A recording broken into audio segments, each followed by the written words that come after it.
ನಮಸ್ಕಾರ. ನೋಡಿ, ರಾಜ್ಯ ಕಾಂಗ್ರೆಸ್ನಲ್ಲಿ ಏನೆಲ್ಲ ಬೆಳವಣಿಗೆಗಳಾಗ್ತಾ ಇದೆ ಅನ್ನೋದನ್ನ ಗಮನಿಸ್ತಾ ಇದ್ದೀವಿ. ಅದರಲ್ಲೂ ರಾಜ್ಯದಲ್ಲಿ ಬೈ ಎಲೆಕ್ಷನ್ ಮುಗಿದ ನಂತರ ಆಗ್ತಾ ಇರುವಂತಹ ಬದಲಾವಣೆಗಳು ಏನಾಯಿತು ನೋಡಿ. ದಾವಣಗೆರೆ ದಕ್ಷಿಣ ವಿಧಾನಸಭಾ ಚುನಾವಣೆಯ ನಂತರ ಚುನಾವಣೆ ಮುಗಿದು 48 ಗಂಟೆಗಳೇ ಆಗಿಲ್ಲ, ಆಲ್ರೆಡಿ ರಾಜ್ಯ ಕಾಂಗ್ರೆಸ್ನಲ್ಲಿ ಅಲ್ಲೋಲ ಕಲ್ಲೋಲವೇ ಉಂಟಾಗತ್ತೆ. ಹೇಗೆ?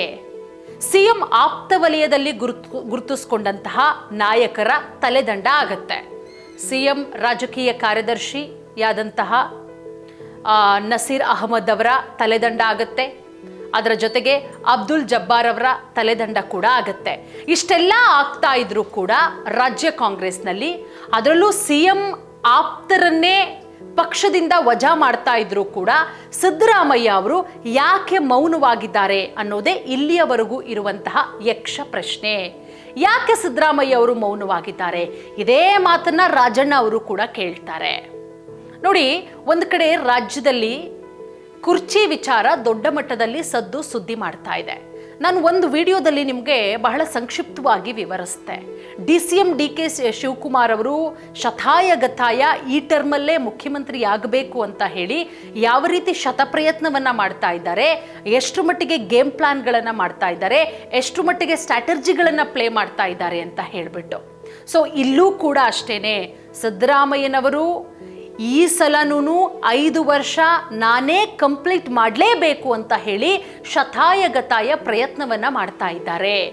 ಅಂದ್ರೆ ಈ ಮೌನದ ಹಿಂದೆ ಆ ರೀತಿಯ ಗೇಮ್ ಇರಬಹುದಾ ಅಂತ ರಾಜಕೀಯ ಪಂಡಿತರು ಒಂದು ರೀತಿಯಲ್ಲಿ ಅವರದ್ದೇ ಆದಂತಹ ರೀತಿಯಲ್ಲಿ ಅನಾಲಿಸ್ ಕೂಡ ಮಾಡ್ತಾ ಇದ್ದಾರೆ. ಯಾಕೆ ಅಂತ ಹೇಳಿದ್ರೆ, ಯಾರೂ ಕೂಡ ಸಹಜವಾಗಿ ಮೌನವಾಗಿರಲ್ಲ. ಈಗ DCM DK ಶಿವಕುಮಾರ್ ಅವರ ಬಣದವರನ್ನೇನಾದ್ರೂ ಈ ರೀತಿ ಮಾಡಿದಾಗ DK ಸುಮ್ಮನಿದ್ದು ಬಿಡ್ತಾರಾ?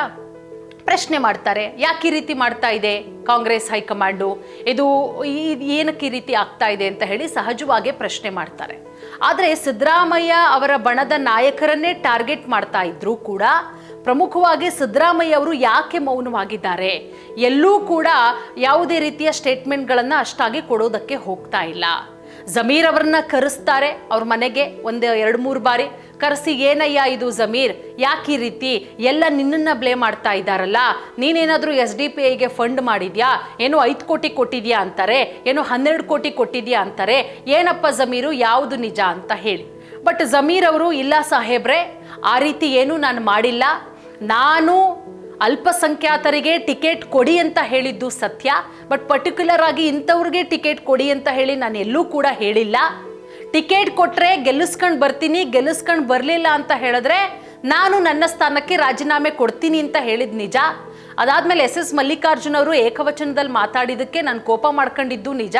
ಬಟ್ ಸಾಹೇಬ್ರೆ, ನಿಮ್ಮ ಮಾತಿಗೆ ಬೆಲೆ ಕೊಟ್ಟು ಏಪ್ರಿಲ್ 5ನೇ ತಾರೀಕು ನಾನು ಬಂದಲ್ಲ, ಸಮರ್ಥವರ ಪರ ಪ್ರಚಾರ ಮಾಡಿದ್ನಲ್ಲ, ರೋಡ್ ಶೋ ಮಾಡಿದ್ನಲ್ಲ, ಅವ್ರ ಮನೆಗೆ ಹೋಗಿ ಊಟ ಮಾಡಿದ್ನಲ್ಲ, ಸಮರ್ಥವ್ರಿಗೆ ಓಟ್ ಹಾಕಿ ಅಂತ ಹೇಳಿದ್ನಲ್ಲ.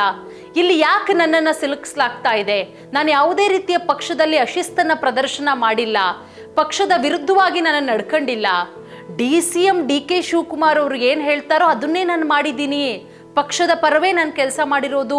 ಕೇರಳಕ್ಕೆ ಹೋಗಿ ನಾನೇನು ಮೋಜು ಮಸ್ತಿ ಮಾಡ್ಕೊಂಡು ಬಂದಿಲ್ವಲ್ಲ, ಚುನಾವಣಾ ಪ್ರಚಾರ ತಾನೇ ಮಾಡಿರೋದು ಅಂತ ಹೇಳಿ ಒಂದಷ್ಟು ಸ್ಪಷ್ಟನೆಯನ್ನು ಕೊಡ್ತಾರೆ. ಯಾರಿಗೆ? ಜಮೀರ್ ಅವರು CM ಸಿದ್ದರಾಮಯ್ಯ ಅವರಿಗೆ. ಆದರೂ ಕೂಡ ಎಲ್ಲೋ ಒಂದು ಕಡೆ ಜಮೀರ್ ಅವರ ವಿರುದ್ಧ ಷಡ್ಯಂತ್ರವನ್ನ ಮಾಡಲಾಗ್ತಾ ಇದೆಯಾ? ಯಾಕಂದ್ರೆ ಜಮೀರ್ ಅವರು ಎಷ್ಟರ ಮಟ್ಟಿಗೆ ಆಪ್ತರು ಸಿದ್ದರಾಮಯ್ಯ ಅವರಿಗೆ ಅನ್ನೋದು ಇಡೀ ಕರ್ನಾಟಕಕ್ಕೆ ಗೊತ್ತು, ಇಡೀ ರಾಜ್ಯ ರಾಜಕಾರಣಕ್ಕೂ ಕೂಡ ಗೊತ್ತು, ಅದು ರಾಷ್ಟ್ರ ಮಟ್ಟದಲ್ಲೂ ಕೂಡ ಗೊತ್ತಿರುವಂತಹ ವಿಚಾರ. JDSನಿಂದ ಅವರು ಕಾಂಗ್ರೆಸ್ಗೆ ಬರೋದಕ್ಕೆ ಏನು ಕಾರಣ, ಯಾರ ಕಾರಣ ಅನ್ನೋದು ಕೂಡ ಇವತ್ತಿಗೂ ಕೂಡ ಅಷ್ಟೇನೆ. ಕೇರಳ ಪ್ರಚಾರದಲ್ಲಿದ್ದಂತಹ ಜಮೀರ್ ಅವರು ದಾವಣಗೆರೆಗೆ ಬರದೇ ಇಲ್ಲ ಅನ್ನುವ ವಿಚಾರಗಳು ಕೂಡ ಇತ್ತು. ಆದರೆ ಸಿದ್ದರಾಮಯ್ಯ ಅವರ ಒಂದೇ ಒಂದು ಫೋನ್ ಕಾಲ್ಗೆ ಅವರು ದಾವಣಗೆರೆಗೆ ಬರ್ತಾರೆ ಅಂತ ಹೇಳಿದ್ರೆ ಅವರು ಎಷ್ಟರ ಮಟ್ಟಿಗೆ ಅಭಿಮಾನವನ್ನ ಇಟ್ಕೊಂಡಿದ್ದಾರೆ ಅನ್ನೋದನ್ನ ಇಲ್ಲಿ ತೋರ್ಪಡಿಸುತ್ತೆ. ಆದರೆ ಇಲ್ಲಿ ಕೆಲವೊಂದಿಷ್ಟು ಜನ ಓಪನ್ ಆಗಿ ಹೇಳಿದ್ದಾರೆ.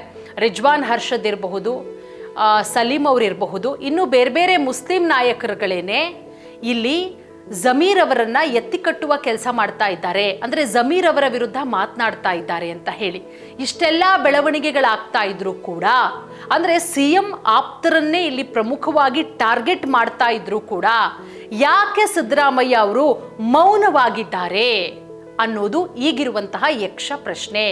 ಅಂದ್ರೆ ಇದರ ಹಿಂದೆ ಸಿಎಂ ಸಿದ್ದರಾಮಯ್ಯ ಅವರು ಏನಾದ್ರೂ ಸ್ಟ್ರಾಟರ್ಜಿಗಳನ್ನ ಪ್ಲೇ ಮಾಡ್ತಾ ಇದ್ದಾರಾ? ಅಂದ್ರೆ ಕಾದು ನೋಡಿ ಹೊಡೆಯುವ ಪ್ರಯತ್ನ, ಕಾದು ನೋಡಿ ಮಾತನಾಡುವಂತಹ ಪ್ರಯತ್ನ. ಏಕದಮ್ ಈ ರೀತಿ ಆಗ್ತಾ ಇದೆ, ನನಗೆ ಬೇಕಾದಂಥವರನ್ನ, ನನ್ನ ಬಣದವರನ್ನ ಈ ರೀತಿ ವಜಾ ಮಾಡ್ಲಾಗ್ತಾ ಇದೆ, ಅವರನ್ನೇ ಟಾರ್ಗೆಟ್ ಮಾಡ್ಲಾಗ್ತಾ ಇದೆ. ಈ ಟೈಮಲ್ಲಿ ನಾನು ಮಾತನಾಡಿದ್ರೆ ಅದು ದೊಡ್ಡ ವಿಚಾರ ಆಗೋಗ್ಬಿಡುತ್ತೆ, ನನ್ನ ಸ್ಥಾನಕ್ಕೆ ಡ್ಯಾಮೇಜ್ ಆಗ್ಬಿಡುತ್ತೆ, ಸಿಎಂ ಸ್ಥಾನಕ್ಕೆ ಎಲ್ಲಿ ಕುತ್ತು ಬರುತ್ತೋ ಅಂತ ಹೇಳಿ ಸಿದ್ದರಾಮಯ್ಯ ಅವರು ಸೈಲೆಂಟ್ ಆಗಿದ್ದಾರಾ, ಏನೂ ಮಾತನಾಡ್ದಲೇನೆ, ಅಥವಾ ಬೇರೆ ಏನಾದರೂ ಪ್ಲಾನ್ ಮಾಡ್ತಾ ಇರಬಹುದಾ? ಗೊತ್ತಿಲ್ಲ ಅವ್ರ ಮನಸ್ಸಲ್ಲಿ ಏನು ಓಡ್ತಾ ಇದೆಯೋ ಅಂತ.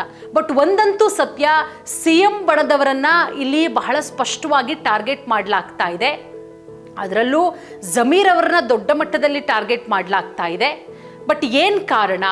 ಮುಂದಿನ ದಿನಗಳಲ್ಲಾದರೂ ಇದೆಲ್ಲದಕ್ಕೂ ಕೂಡ ಸಿದ್ದರಾಮಯ್ಯ ಅವರು ಉತ್ತರ ಕೊಡ್ತಾರಾ? ಅವ್ರು ಏನು ಪ್ಲಾನ್ ಮಾಡ್ಕೊಂಡಿರಬಹುದು ಅನ್ನೋದು ಸದ್ಯದಲ್ಲೇ ಗೊತ್ತಾಗತ್ತೆ. Thank you.